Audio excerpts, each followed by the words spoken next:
Hey there, welcome to the Eurostep, a Milwaukee Bucks podcast, proudly a part of the Blue Wire Podcast Network and GSPN. My name is Ty Windisch, and I am joined as always by my wonderful co-host, Rohan Katti, wearing just a striking magenta, would you say, Rohan?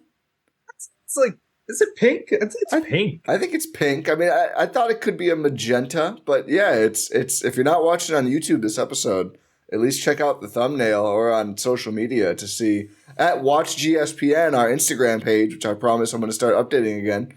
But Rohan, how's it going? Nice shirt choice. It's very lively to wake me up on this Monday morning. Getting ready for Barbenheimer. Oh, is that today or is that this week? Not today. That's this Friday or Thursday. Are you going to do both? I don't know if I'm going to do both. I want to do both. I think I'm going to try to do both. I've wanted to do both. I've been shot down by the future Mrs. Eurostep on doing both, but I'm gonna watch them both eventually. This weekend's a bit busy. Yeah. But we're here to talk about Bucks Summer League. We're gonna do our Bucks stock market. Basically post all of Summer League grades for the stocks. So very similar to how we did for the playoffs. Unfortunately, the same number of games we had to talk about for the playoffs this year. Instead of doing game-by-game stocks for Summer League, we're just going to go through. Why'd you drop that? You didn't have to say that. I live in misery with the Bucks sometimes. But first, we do have some news. So we found out since our last podcast, Jay Crowder's contract is indeed for vet min. Eric Name came through and broke the news on that. So shout out to Eric Name. Honestly, I think a little surprising, but not totally surprising given... Like, we've seen, Eric Gordon took vet min. If you want to play for a good team, there's just not that many other contract options out there anymore. No one has cap space, but yada, yada. But I think certainly given that the Bucks could have paid him anything up to the max because they had bird rights. And, the only it doesn't really help them for him to take less that much. It's just a tax bill thing because the other bit of news was John Horst dropping that the Bucks will be in the second apron when all the cap nerds like myself thought they were ducking under it. We'll talk about that in a second. But the Crowder thing, it's like if they gave him $5 million, it's like, okay, we're still a second apron team. It surprised me a little bit. I figured he'd be able to get a little bit more. I know Adam McGee is against this move. I'm all for the flyer on vet min, considering in 100 more minutes or 10 times the sample or whatever, Crowder was very good in the regular season and then just had an awful 39 minutes in the playoffs. So bringing him in for vet min to try again seems like a good idea to me. Yeah, I was not pro Bossman 99 coming back, but if it's for a vet min, yeah, absolutely. If it was anything above a vet min, I'd be like, maybe you can allocate. I mean, it's different because they had his bird rights, so they couldn't really allocate resources elsewhere. But for a vet, if they were trying to duck under the second apron, coming back, having Jay Crowder come back on anything higher than a vet min, I was a little adverse to. But him coming back on a vet min, yeah, absolutely. Why not? Take a flyer. The talent is there. There is potential there for him to fit really, really well on this team. So if it's a vet min, yeah, of course. Again, you mentioned other players going for vet min, Eric Gordon, Bull, those Malik type of Beasley. Okay, stop with the Bull. The Suns' dumping campaign to get Bull made them worse, by the way. It did. It absolutely did. That's something else we should talk about. I'm getting a lot of questions about this. The Suns pick swap deals where they keep getting these horrible, and I mean horrible. I don't know if you saw what they got for the pick swap. They traded Orlando. Did you see the 3 second-round picks? No. It's Denver 24. Which is, okay, that's a bottom 5 second-round pick. I mean, Denver is going to be very good in a conference of a lot of teams that are maybe good. The worst of Milwaukee and 2 other teams in 26. I think it's the worst of Milwaukee, Orlando, and somewhere else. So, again, that's probably not going to be a very good pick in 2026. And then Boston's, I think, in 26 as well. But it's protected 31 through 45 or 31 through 44. So it can only be 45 through 60. So most likely, and Boston's always, as much as we hate them, they're always good. I mean, you're not probably going to pick 35 with Boston second. Even if you were, the Suns wouldn't be able to. And this was for, again, if people aren't sure what they're doing, they traded all their swaps once. They're doubling down on the swaps. So what they're doing is allowing, like in this case, Orlando, to swap between whatever the Suns get out of the worst, or the worst of their and Brooklyn, I believe. It's Brooklyn has the main rights on all of them, their pick. So, you have to have a pick every other year. Phoenix is essentially saying, like, we're so confident that we're going to be good in 25, 26, etc., that, like, we know we won't be picking bad. So we're not worried about this. We'll take these crappy second-round picks to, make a Jay Crowder-like trade or something. If it goes bad, it's going to go real bad. I mean, they're giving themselves the worst of 3 first-round pick options in these years. The second apron pick thing, like if they don't dump a bunch of salary next year, they'll have the worst pick in the draft 7 years out going forward. I mean, they should win a title in the next 2 years. The way they're operating, if they don't, I think that's a huge failure. People ask, could the Bucks do this? Yeah, they totally could. I mean, they owe swaps to the Pelicans, I believe, only in a couple of years coming up. They can do that. As you see, like the value just is not that good. And I think Giannis under contract, maybe teams are a little more optimistic about the Bucks going forward than the Suns going forward with Kevin Durant and Brad Beal. We'll see. But it's such a risky thing to do because if things go bad, I mean, you're guaranteeing basically you're going to be picking late in the first round every year, which you hope you would anyway. But, like let's say with Orlando, a team on the rise, right? I mean, they have Paolo, they have Franz, all these guys. Wendell Carter Jr. just drafted a couple more guys in the first round. Let's say Milwaukee and the Pelicans are both like kind of bad in 2 years, right? 4 years. Let's be more optimistic. It's like, oh, okay, the Pelicans get the swap, the Bucks suck, but we still get 11. You do the Orlando thing. If Orlando's good, suddenly Orlando gets 11, and you're getting Orlando's pick wherever they are. So, it's risky. It's very risky, which is why teams don't really do this. The easy analogy for the mortgage lender Matt Ishbia is, he's leveraging the Suns up to their eyeballs, and he really is. I would bet if there is some big swing in 24, a team would probably want to do this with the Bucks. And if you're getting the right kind of player, I mean, sure, go for it. I would not. I'm not excited about the Bucks doing that for like 2 bad second round picks. I'll say that. Yeah, especially because they already have some second round picks to play with. Like, this is only something you need to do when you're completely devoid of assets, which the Suns are. Without doing this, you have absolutely nothing to trade. Like they have such a high salary that they couldn't even start trading cash in trades anymore. Oh yeah. Yeah, it gets taken away at the new CBA. And so it's literally like, forget the Crowder trade where you're sending 5 second round picks, some to salary dump guys, I think, but some to get a player. You to like take in a contract, like you need to send something out. Like that's a rule, and you need to touch all the other teams in a trade. So they needed something, and I don't know if they have any draft rights that works too, but that obviously only goes so long. They actually I believe they used some cash during the draft because otherwise the new CBA was going to take it away. Some draft rights. Yeah. So they're literally like running out of stuff you can send, which is pretty wild. They have 2 TVs now. It's going to be it's a fun experiment. I think what Phoenix is doing.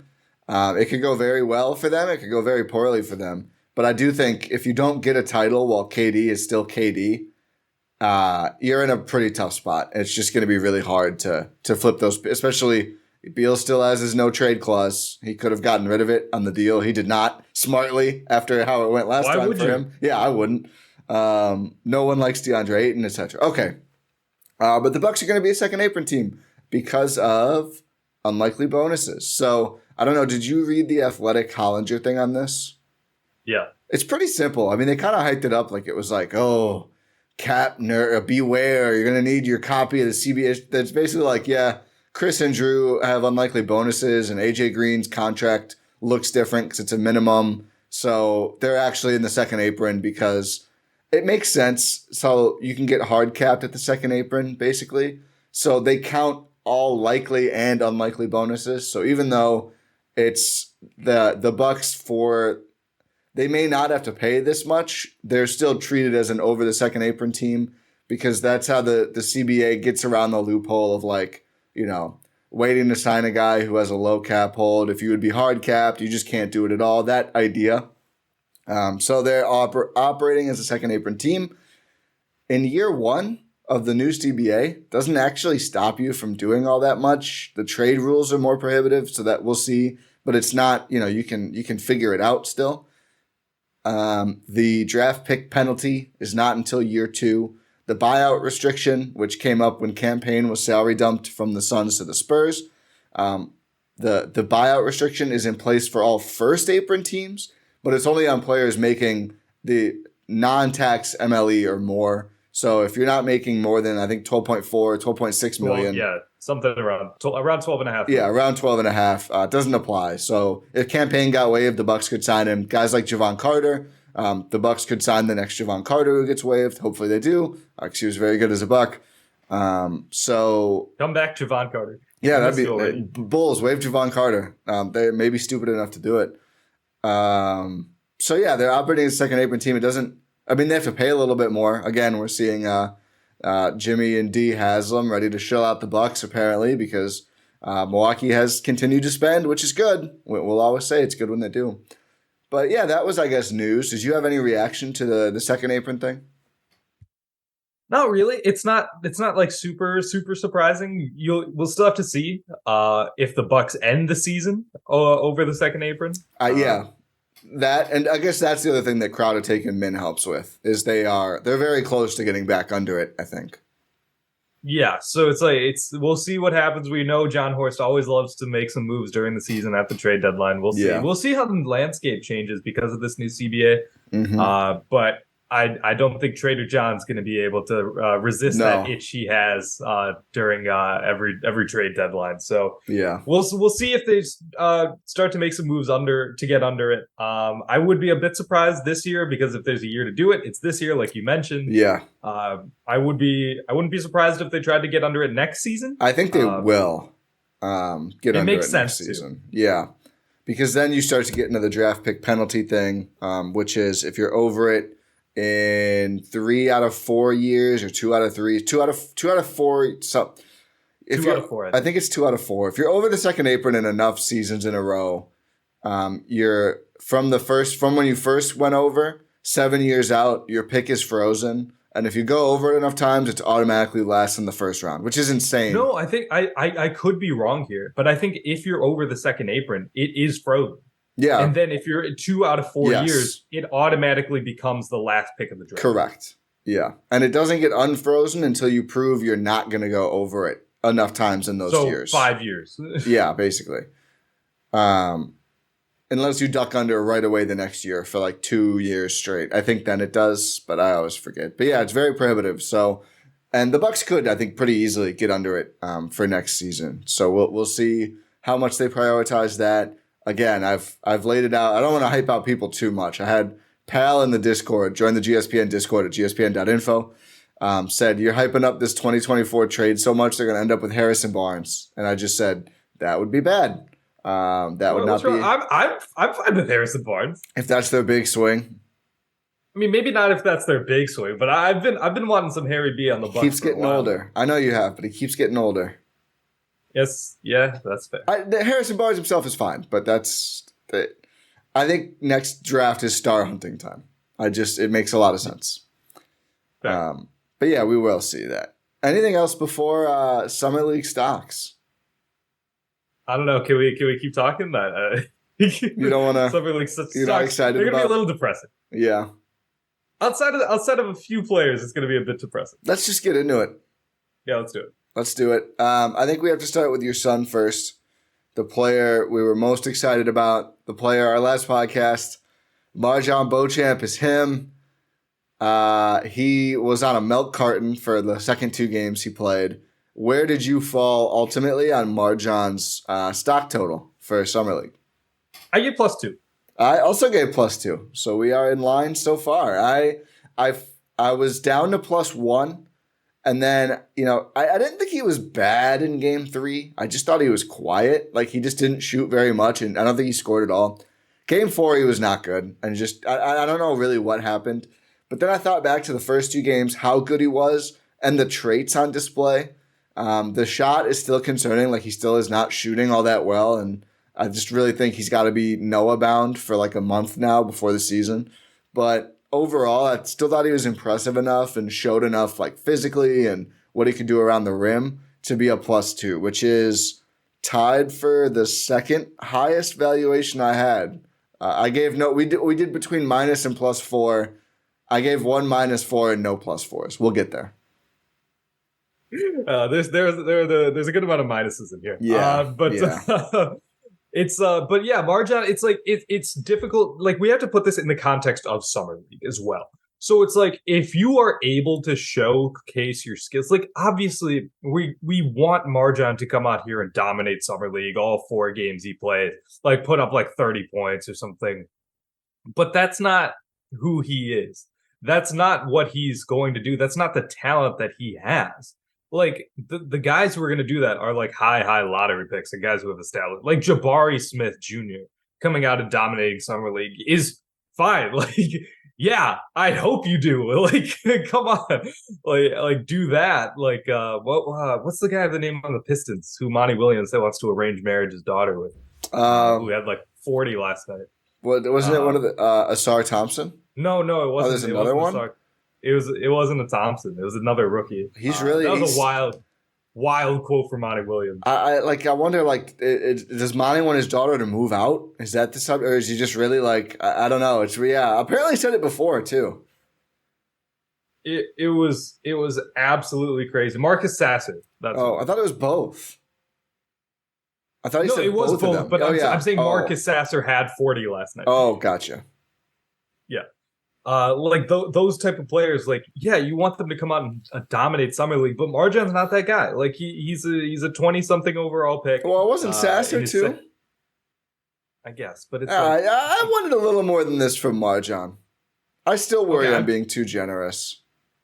It's also not his game to be a scoring guard.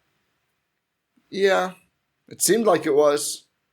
It did seem like it was, and I was very, very excited about it. But again, like, we all saw the flashes, we all saw the scoring potential, and again, the later games, like, maybe I'm just trying to give him too much credit here, but like, the intensity starts to fall off a cliff. Everyone's ready to leave Vegas after 3 days. In any context, no one wants to be in Vegas longer than 3 days. Sorry to people living in Las Vegas, but people visiting don't want to be there for that long.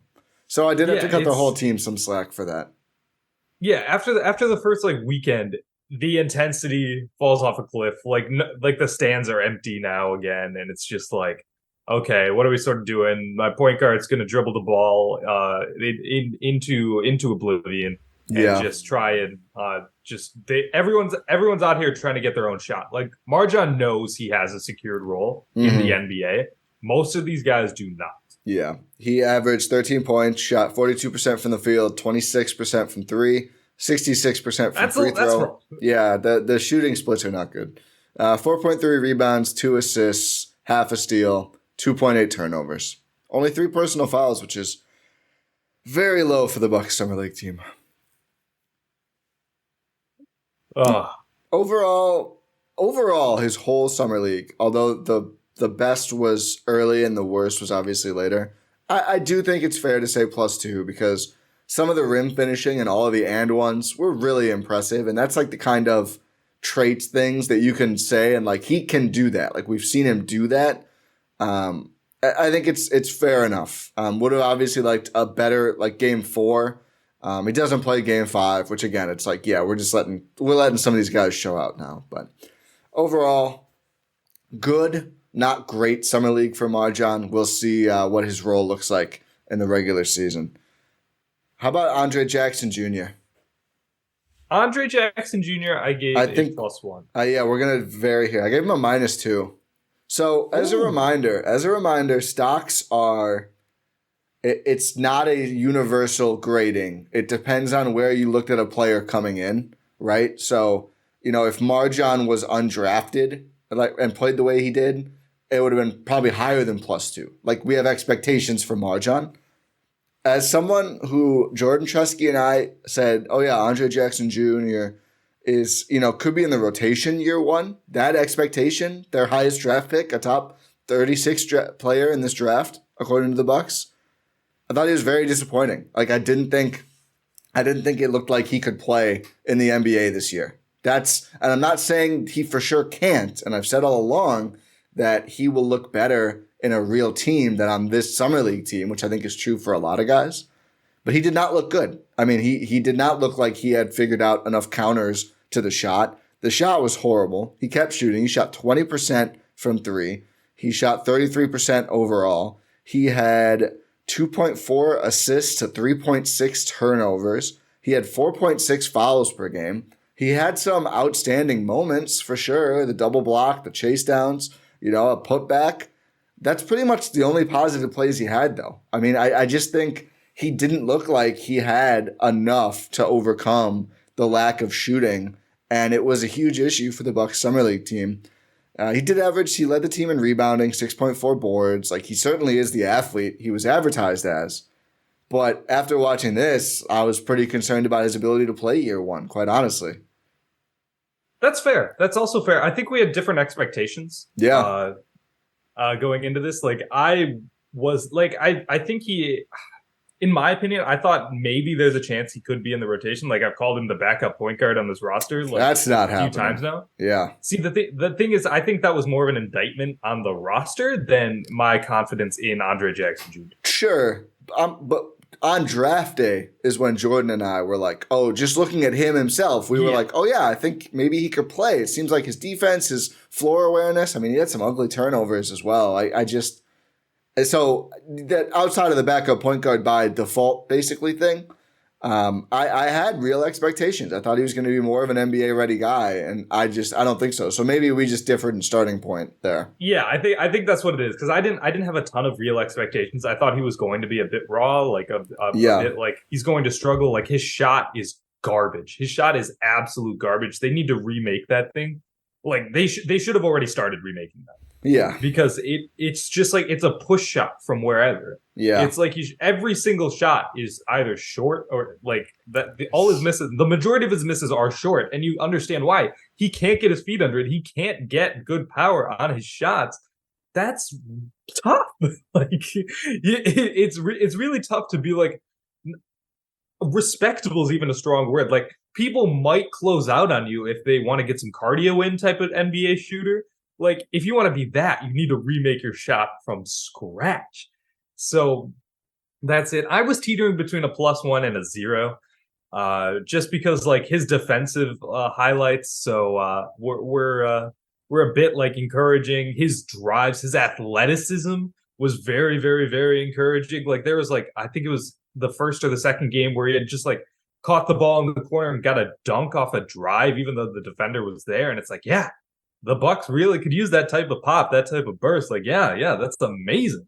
So that's why I was a little more optimistic and not straight up giving him a negative. But you're right. Like the overall level of play was not there at all.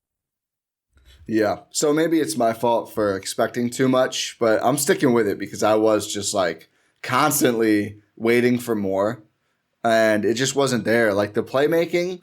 There were some good passes, but I'd say there were more bad than good passes. And I think that was one of the most disappointing parts. I just thought overall, I hoped he would be able to figure out a little bit more offensive utility and just look better, maybe via playmaking. And the defense, the defensive splash plays were there.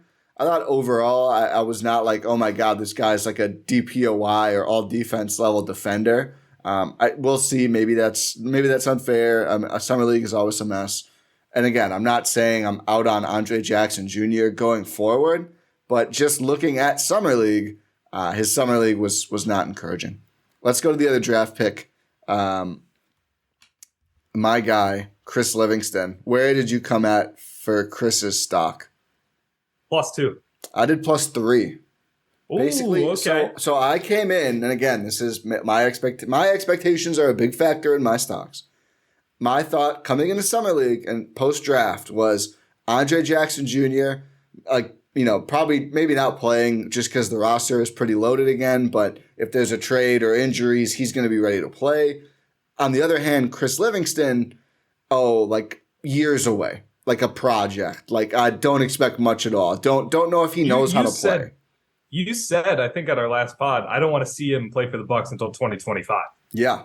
And I'm moving it up to 2024 is where I'm at. And that's people are like, oh, is he going to play this year, you think? I'm like, yeah, probably not. I mean, they're still pretty deep. He's still pretty raw, but he looks a lot closer than I thought. And I teased a hot take yesterday. I think Chris Livingston is going to contribute for the Bucks before Andre Jackson Jr. Like I think he is going to beat him. I agree with you. He is going to beat him to being an NBA role player because you just see all this stuff now. Like Andre Jackson Jr.'s path to contributing. I didn't think he needed the jumper. Now I'm like he might need some sort of jumper. We'll see with real spacing if he looks better offensively. But he was not able to do enough with the ball in his hands to be a credible point guard. I don't think, which I kind of thought before Summer League 2. A lot of people yelled at us. I don't know if you saw YouTube or Twitter. A lot of people, Andre Jackson Jr. is the point guard. Go watch the Summer League tape. Tell me that guy's the point guard. Let's see him run a pick and roll. Let's see how hard defenses can drop against the Bucks because that's what we're going to find out from those pick and rolls. Chris Livingston, though, the shot looks good. He shot 27%. Like doesn't make it. He needs to speed it up a little. And I know Jordan in our Discord linked the Adam Spinella, Coach Spins Box and One video on him. And that was one of the big takeaways there too. But like mechanically, it's a good looking shot. And if he's wide open, he knocks him down. He tries to force it sometimes. He needs to get a little faster. But in the arc, like he's unstoppable. I mean, he drives like a grown man at 19. He's got a really good jump stop. Like he scores within the arc. I would say MarJon was up there, but Livingston was like maybe as good. Like it was close. Like he really excels at getting through contact, operating even within that cramped spacing. He's a good cutter. The stuff he does, I'm all about. Like I was watching him closely on defense, and like he's calling out like where guys should go, where guys should rotate. He's got a motor. He played more total minutes than anyone else for the Bucks in Summer League.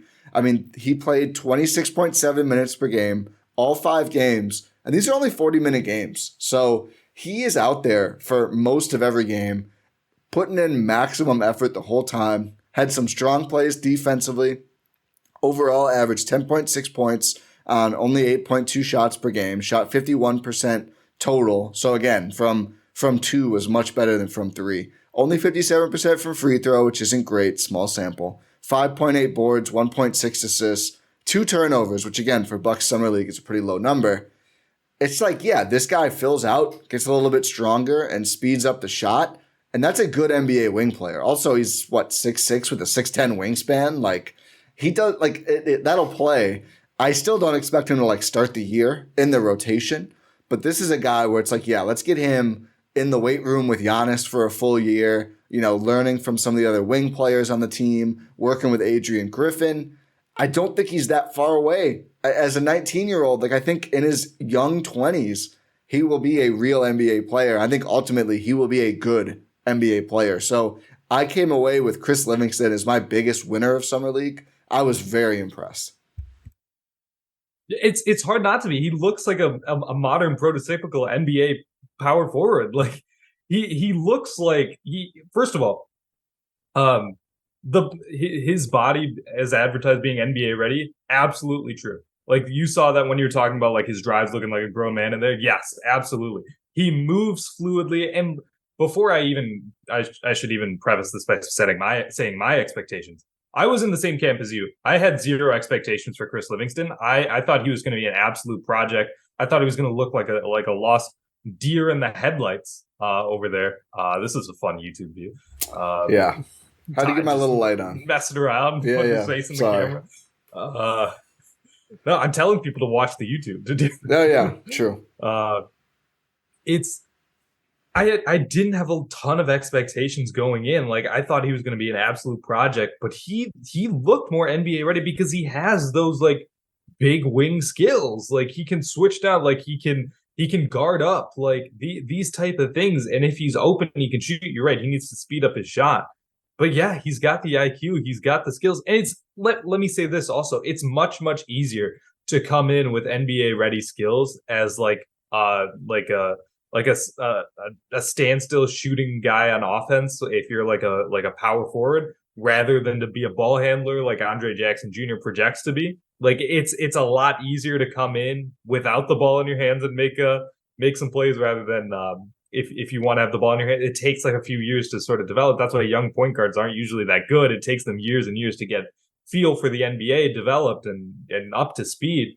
So I think it's I don't want to be too harsh on Andre Jackson Jr. because it's like, yeah, it's more difficult. Like he projects to have a way more difficult role in the NBA. But man, Chris Livingston, that he looks like the version of like a switchable wing / big that the Bucks have been looking for ever since PJ Tucker left.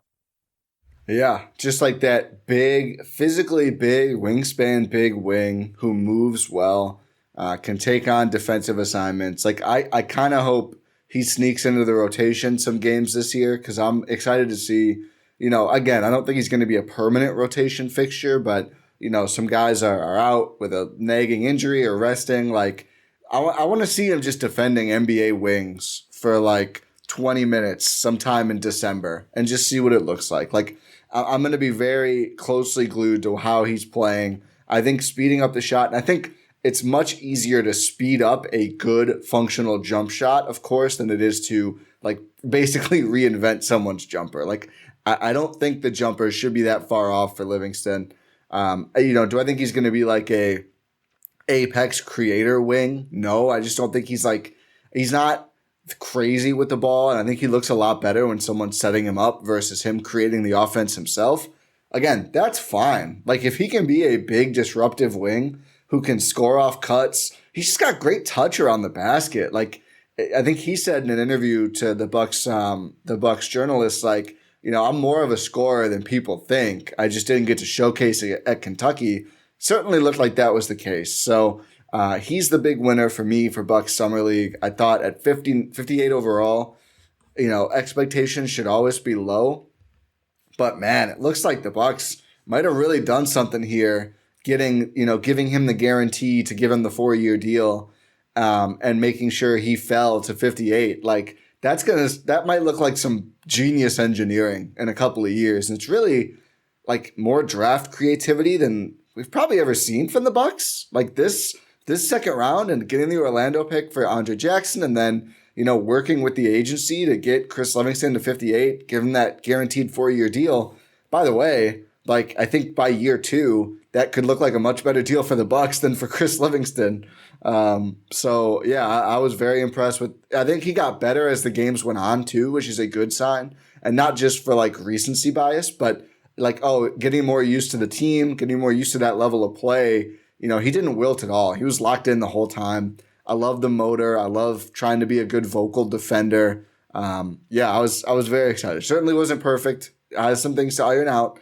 I still think he's more of a next year role player.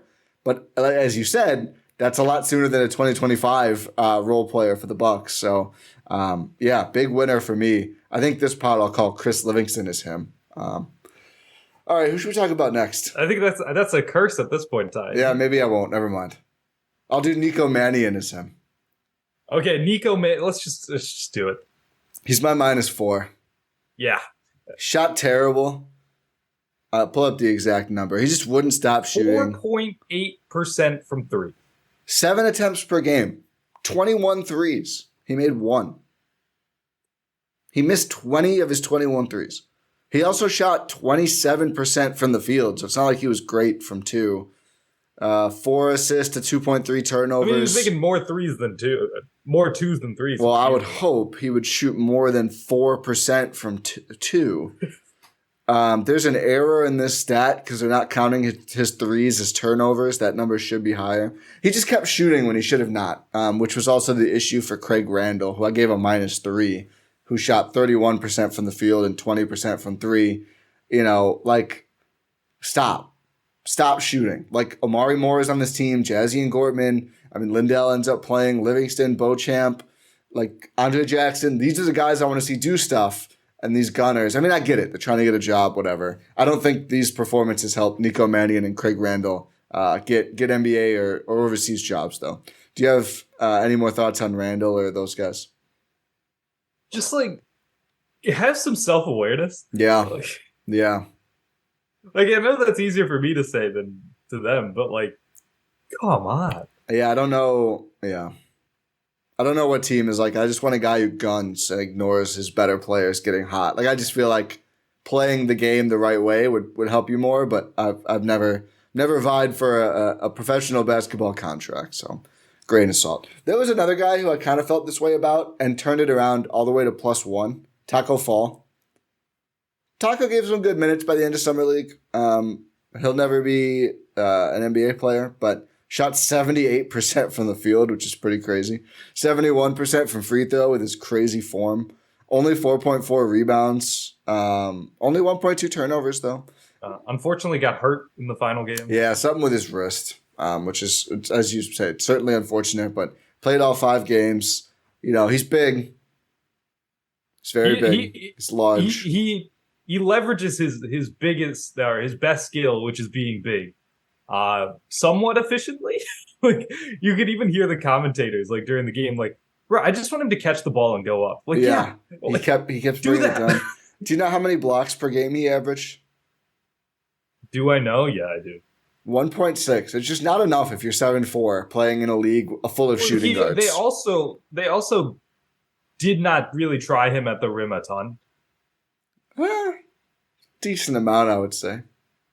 I know, but you would always see, like, I saw a bunch of guys just, like, shading away from the rim when they got to it. Yeah. It's like Tacko Falls there. Yeah. Because it's like a lot of summer league guys are undersized. And it's like trying to go up against an oversized man. Like, the only player... You're not going to want to try it. The only player I've ever seen who, if he was 6'11", there's no shot he would get a summer league spot, which is crazy to say. Where do you want to go? Should we do the other Bucks guys? We're all over the place now. Yeah, I guess. It's only other... Oh, no, There's 2 others. There's 3 others. What? AJ Green, Lindell Wigginton, there's 3 and there's Omari 3 Moore. Yeah. I forgot about Omari. Sorry, Omari. Let's do AJ. I gave him a -1. I gave him a -1. It's like, come on, like you have a roster spot now? Like, can you do something? He barely played. He shot 43% from 3. Like, he just didn't really do anything else. He played only 10 minutes a game, though. Like, whatever. It's not that serious. He hit his threes, which is good. Didn't do anything else at all. Barely played. It's just, it wasn't inspiring. No. So I'll say that. That's really it. Yeah. I mean, it's like, am I worried about AJ Green going forward? No. But would it have been nice if he played a little more all-around game? Yeah. But I think with all of these, like, and, you know, your reluctance to even talk about this, their summer league team was just a mess. Like, it was not, like, there was no spacing. I mean, summer league generally is, but wasn't great overall. Yeah. Is that an indictment on Adrian Griffin, Ty? Yeah. I mean, and Horst for just not putting together a good group. People trying to take away strategically, like those takeaways, I think are crazy because it's summer league. It's a mess. So I'm not worried about Adrian Griffin's like coaching. It's more just like this team was just not ideal. Lindell Wigginton. This is actually a big one to talk about. We should have talked about Lindell earlier. The other bit of news is John Horst mentioned Lindell is essentially the backup point guard. He did confirm he's on a 2-way still, which we didn't know. Lindell, I thought looking at the numbers, he actually played better than I remember, and I think he only played 2 games. The Bucks were not good by the time he started playing. He and AJ both missed the first 2 games, the only ones the Bucks won. So I think the whole team was so meh that I was downgrading him, even though it wasn't his fault, really. I ended up on +2 for Lindell. I ended up on a +1. Yeah, that's fair. Like maybe I was a little too harsh, but I had higher expectations going in. Maybe. Yeah. I did as well. I've always been a big believer in Lindell, and it's like if the GM of the Bucks is going on record like, hey, by the way, this Lindell Wigginton, like you're a backup point guard, like, yeah, and you're coming up like doing this. Like, obviously he did play well. Like 53% from the field is fine. Like 71.4% from 3 is not sustainable at all. No, but it is another good sign that the shooting pickup last year was real. I mean, Lindell's thing is in the G League, he wasn't a great shooter. And then last season, he was like 39% from 3. And he continued to take, 3.5 attempts per game in 19 minutes. Like, he seems like the shooting is kind of real, which is a big deal for Lindell. Yeah, I mean, you want it. Yeah, you want that shooting to translate, and obviously, if he is going to be the Bucks' backup point guard, like yeah, you're going to need to be a shooter, and he did showcase that. Maybe +1 is a little harsh. Maybe it should be a +2. Yeah, the assist to turnover is not good. It was 1.5 to 3.5. Yeah, the 3.5 turnovers per game isn't great. No. How many of those are his fault though? Yeah, that's the thing. Like I'm not going to go watch all the tape because it hurts the eyes. But like I gave him the extra one for like the team is such a mess thing. He also almost led them in scoring despite playing a full 10 minutes per game less than MarJon. He scored 0.3 points less. So like, he was a very efficient scorer in his time with the Summer League team. He had a steal and a half per game, which also led the Bucks Summer League despite, again, only playing 19 minutes per game. So, like, he did his thing to a certain extent. I don't think it was bad at all. He didn't wow me, but I thought he did play pretty well. And the shooting seeming real still is a nice thing. No, he's not going to shoot 70% in the regular season, but I'll give him a couple games in camp to see what he can do if there's no obvious point guard deal out there. Yeah, I mean, why not? Like, see what he can do. Like, if you want to like be a team that has homegrown talent, like, yeah, Lindell's been in the Bucks org for a while now. Like, what is it? 3 years? Yeah, 4 years. I think this would be year 4. I think. Yeah, I believe so. So it's like, yeah, like leverage the talent, like use the guy, reward the guy. Like he's been putting in the work and he's been showing out. Like, yeah, he deserves it. Actually, speaking of two ways, there's one other bit of news we'll cover real quick. The Bucks were at the Harry Giles workout. Yeah. They were one of 4 or 5 teams there. So, I think everyone expects it to be a point guard. So technically, right now, it's Lindell and Omari Moore are on 2 ways. Jazian Gortman has not been officially signed to a 2-way deal. We'll talk about Gortman in a second. I think a lot of people are going to have him as a big winner of Summer League. We'll talk about it in a second. But Harry Giles, if the Bucks want some more size, I mean, again, they have Robin Lopez now, but really that's their only. I mean, Giannis and Bobby have size. They're not prototypical centers. If the Bucks wanted another center, Giles could be a 2-way option. But here's a fun trade news. Oh, well, what's up? Joel Embiid on his future aspirations. I just want to win a championship, whatever it takes. I don't know where that's going to be, whether it is in Philly or anywhere else. I just want to have it. What? Yeah. Where did that come from? Who sent it? Who sent what? Like who's reporting it? I've not seen. No, it's just a video of him. Oh, all right, cool. Here, I'll send it to you. Well, yeah. Yeah. I mean, I think it would be pretty risky for Daryl Morey to just like have James Harden not showing up into the season. Especially since their big plan is cap space next year, which cap space this year was like, oh, hey, we got Fred VanVleet for $50 million a year, or we moved up 2 spots in the draft by taking a bad contract. Like cap space is not what it used to be. Interesting. All right, you want to talk about Omari Moore? Yeah, Omari Moore, I feel like I didn't learn a ton. I didn't really learn a ton. Kind of baffling that he didn't play more. I don't understand why. I don't get it.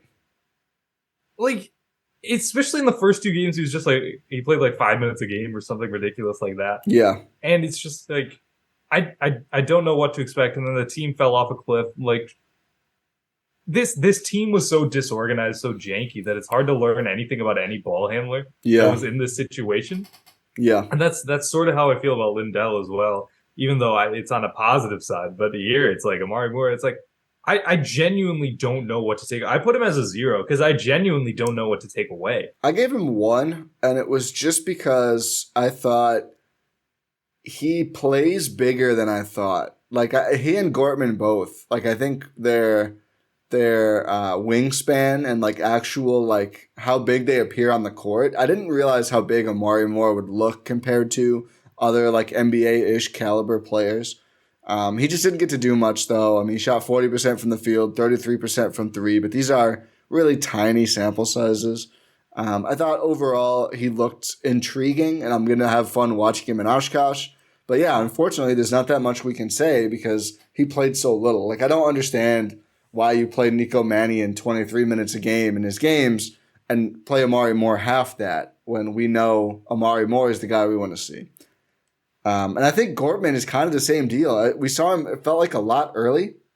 He ends up playing 9 minutes per game total in Summer League. I also had him at a +1. I like there were some really fun moments. I had him as +1 as well. It's like you can obviously see the flashes with him.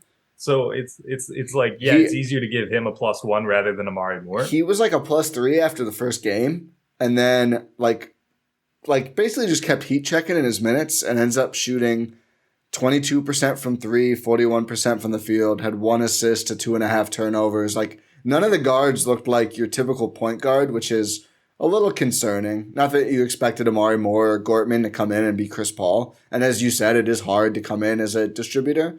But he didn't play that much, and I thought had some kind of bad habits and tendencies, like would shoot really early, would shoot off the dribble quite a bit, and would have liked to see him try to be a little bit more of an organizer in his minutes. Yeah, it's like you want him to try and see if he can corral the ball, corral the offense a little bit more. But again, it's tough to really put that on him with how janky Summer League is. Like, man, this isn't the best this is some of the worst basketball I've ever watched. I'm glad you rephrased it. The last 3 games of Bucks Summer League are some of the worst games of basketball I've ever watched in my entire life. Yeah, I think if it wasn't for Livingston having some moments, I don't know if I would have gotten through all of it. I turned off the garbage time of Game 4. I'm going to admit that to you. This is a safe space. Yeah. I did watch the garbage time in Games 3 and 5, though. I do have some garbage time takes. We'll get there. Oh, boy. Iverson Molinar played with the Herd. I gave him a +2. I also gave him a +2. Gets to the cup, man. Got to the cup really well. Finished there well. 58% from the field. Here's the issue with Iverson Molinar. Did not attempt a 3. And it's just going to be hard. I mean, he's self-aware. I just don't think he's a very good shooter. He's got to lock himself in the gym and hit those threes. He also shot 50% from free throw. But again, that's I think he was 1 for 3. So it's an incredibly small sample. But 1 assist to 1 turnover, 1 rebound. Basically, he showcased he has 1+ skill, which is getting to the cup. I thought he defended pretty well, too. I mean, wasn't revolutionary, but he's physical. He's strong for his size. But he got to the cup really well, and he was one of there was a couple points, I think over 2 different games, he played in 3 total, where it was that's the only offense they have for a quarter, is Iverson Molinar getting to the cup, which again, I think he gets the extra bump because the team was so disjointed, the spacing was so bad, and there were still multiple games. You're like, oh wow, that was, they really needed him to get to the rim those 2 times and score. So I thought a really impressive showcase, probably. I mean, he was the 5th most anticipated point guard of the Bucks Summer League team, and I think only Lindell clearly played better than he did. I'd say for sure. He was also a guy who got better as the games went on. Yeah. Which is something you want to see. You want to see him learn the game. Same thing you were saying with Chris Livingston. Yeah. Is you want to see him adapt and learn and get showcase what he can do in the context of him learning the game as these games go on. So yeah, Iverson Molinar, He impressed me. He impressed me a lot. Yeah, I'd say if we're talking big winners, I'd say Livingston, sort of MarJon. But especially if it's the guys we hadn't seen before, Molinar is up there. Probably number 2 for me, honestly. Yeah, I'd say so. Putting Beauchamp and Wigginton aside, I think those guys played pretty well too. Drew Timme.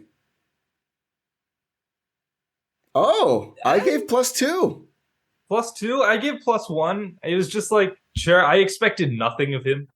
Yeah, I thought nothing. I thought college stiff who wasn't going to be able to. I didn't think he even looked good at this level, and really could never be an NBA player. I came away from this he could be a 4th big on an NBA team if he develops 2 skills more. Yeah, it's just it's again, he's a smaller post up big. It's unless you're Jonas Valanciunas, you're not really gonna survive. Took some threes. He did. He's got to take more. That's the thing. He shot 33% from 3. I mean, I know, but I'm less than 1 attempt a game. Well, yeah, he only played 9 minutes. I don't know. He needs to shoot more. There were some he turned down, but the shot looks 9 good. 9 minutes. AJ Green's getting up 20 shots in that time. He only took 3 times the attempts. AJ Green gets that thing up. Good for him. But Timme, like, hey, what now? All right, he can score around the rim pretty well. Like I looked at him and I was like, if everything goes really right for him, like he could probably be like current Frank Kaminsky someday. I think that's fair. Which is good. Pretty good comparison. Yeah, it's like it's reasonable. Like he's gonna grab some rebounds. He moves laterally better than I thought. And like he's been experimenting with the three. He's got to take it more. He's got to be, for that to happen, he's got to be like a 38% on 4 attempts per game kind of shooter. And there was some like pick and pops he just wouldn't take. And it's like, you need to take those, dude. Like if you're gonna ever make it, you need to take those. But I came into summer league like, yeah, he's never gonna be an NBA player. He's gonna be on the herd this year. He signed an Exhibit 10, and I hope to see him work on that shot and have a good G League season.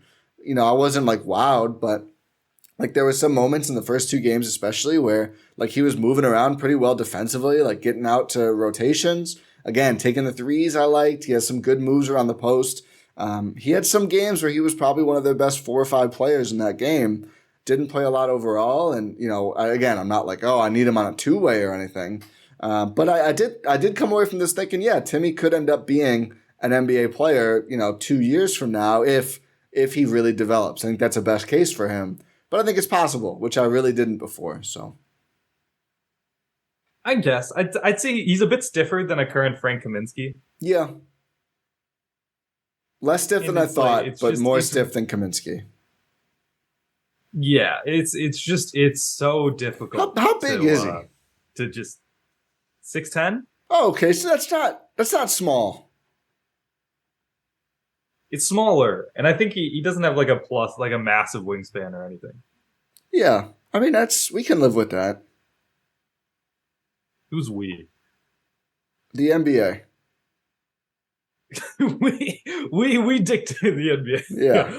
I don't know. Maybe I'm just pessimistic. Like You're a hater. Obviously, you're a Drew Timme hater. I want him to succeed. I'm gonna tell him. I want all these guys to succeed. I'm gonna tell him. Oshkosh, first interview. Rohan Katti is a Drew Timme pessimist. How does that make you feel? And he's gonna cry. He's gonna be like, who? If he cries, that's such a bad sign. Well, I meant because he cherishes your opinion so much, as does everyone. That's what I meant. No. Yeah. Oh, thank you. I appreciate that. I'd say like some guy he's never heard about it. No. Everyone knows Rohan. Oh, thank you. He's definitely not. I'm not going to be scared of him like Admiral Schofield, though. Yeah, of course not.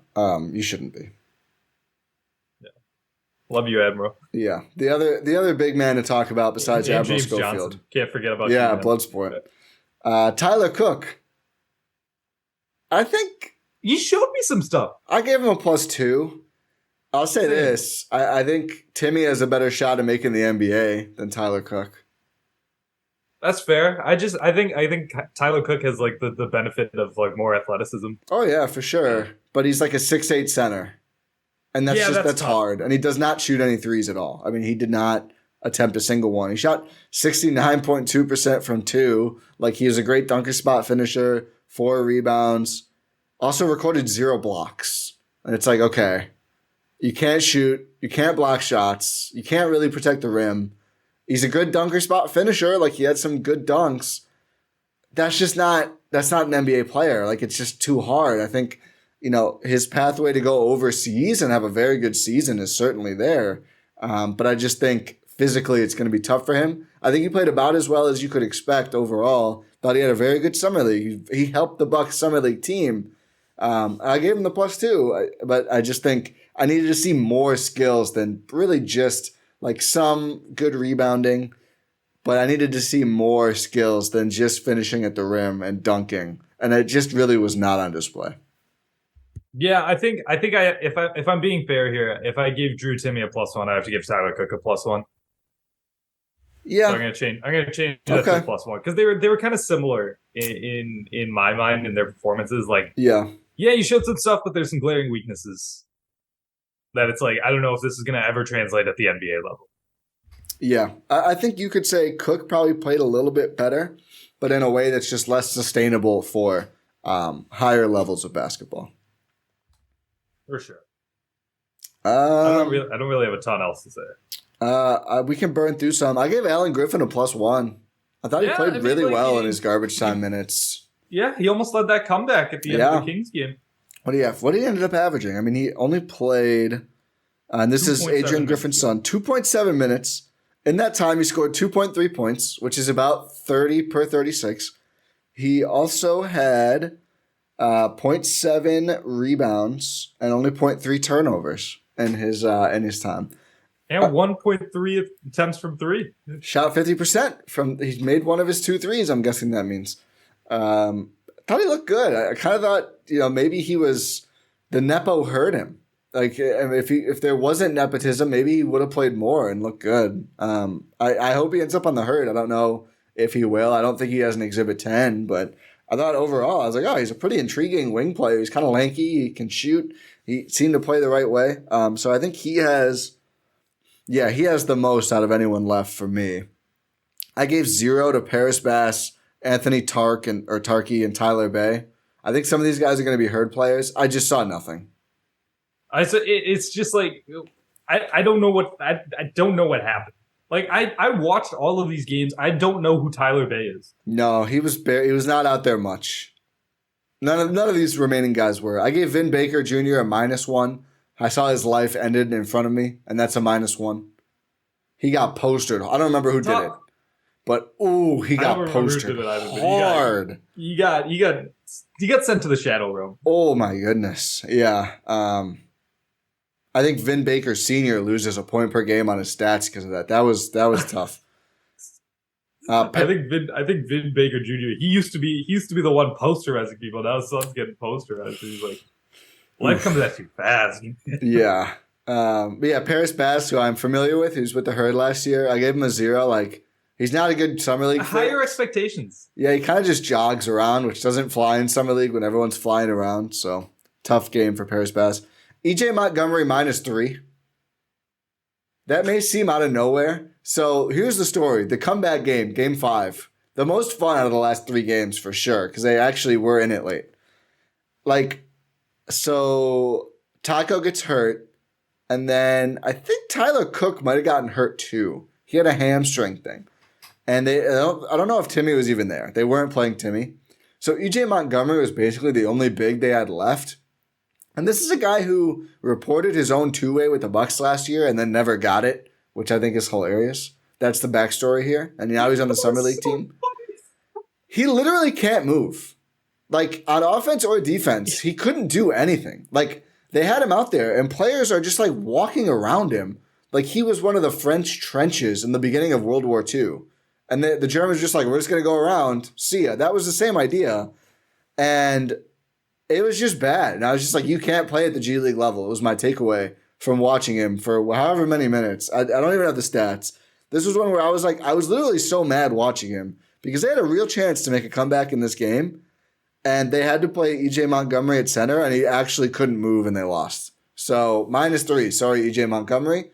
That was horrible.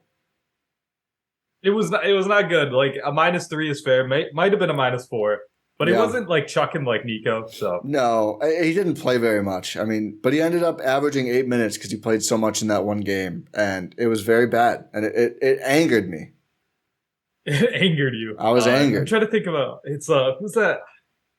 We've gotten angry about just the most random guys in the past. Oh, it was now I'm blanking on the name. The guy I ended up liking the post up. He posted up and got absolutely demolished against the Grizzlies. And then I ended up writing about him because he had a really good defensive season for the Herd, and they let him go. I forget his name. I know. I can't remember his name at all. They could have used him on this team. He would have been good. I'm gonna look it up. Oh my god, I gotta look this up. Talk something. I was gonna look it up.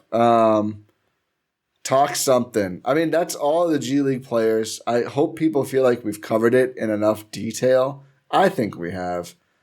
But honestly, it was not a great Summer League run, but I do think we had stuff to talk about, and there were some intriguing moments. Is that fair to say? Is that enough? I don't know. I think it's fair to say that there was some intriguing, and like, what else could you want from Summer League? Like, you can't. Yeah. Summer League is not the end all be all. if anything, preseason games matter more to me than summer league. And it's just, I don't know. It's just something like, it's such a janky environment that it's like, I don't know. I genuinely don't know what people can take away from this. Yeah. We're both furiously trying to look this up right now. I mean, hopefully people are excited about MarJon Beauchamp. Yes! Thank you. Who had like an insane on-off defensive impact on the Herd 2 seasons ago when he played there. So his on-off, no, there's actually overall on-off. They were plus 1.1 net when I wrote this story 2 years ago when he played, and they were minus 11.4 when he didn't. Because they allowed a G League best 102.3 points per 100 in his minutes, and they allowed 115.4 when he was sitting, which was last. So they literally went from first to worst. He grew up on a farm. Good for him. This is a great quote, actually. I don't remember this story very well. My background, I grew up on a farm.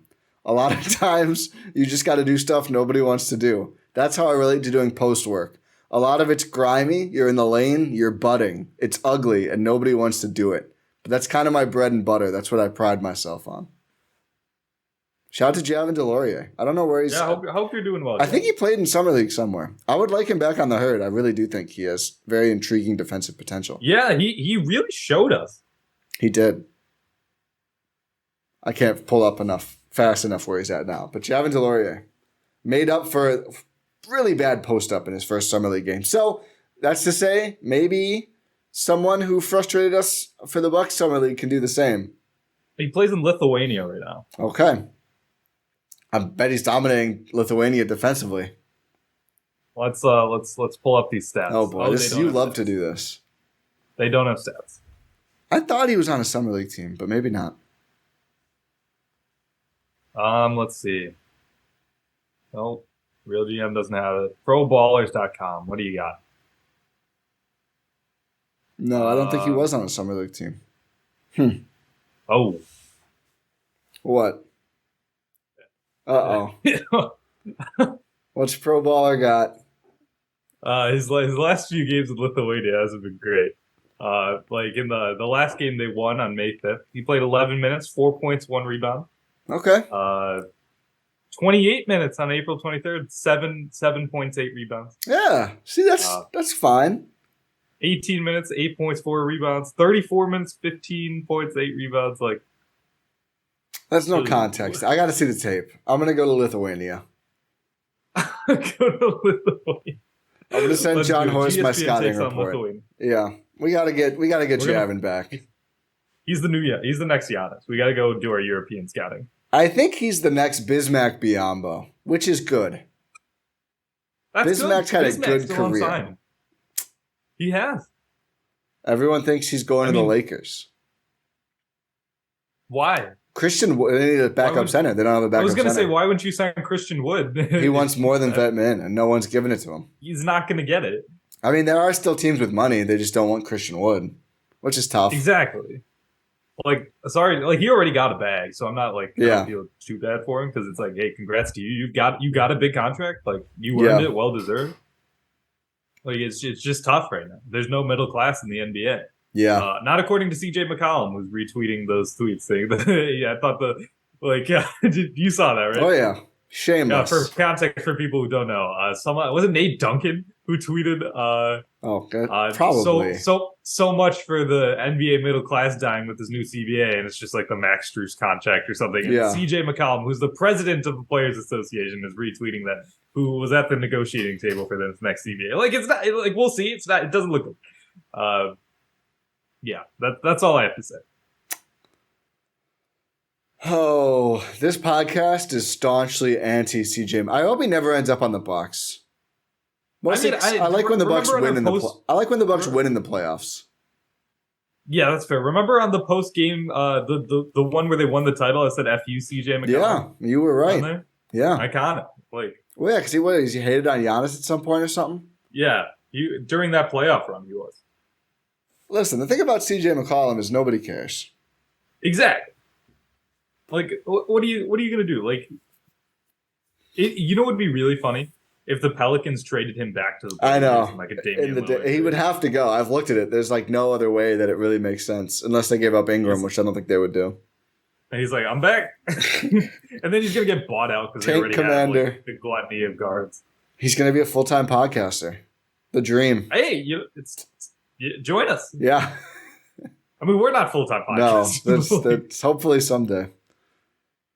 I think now that we're talking about how people can help that is by subscribing to this feed.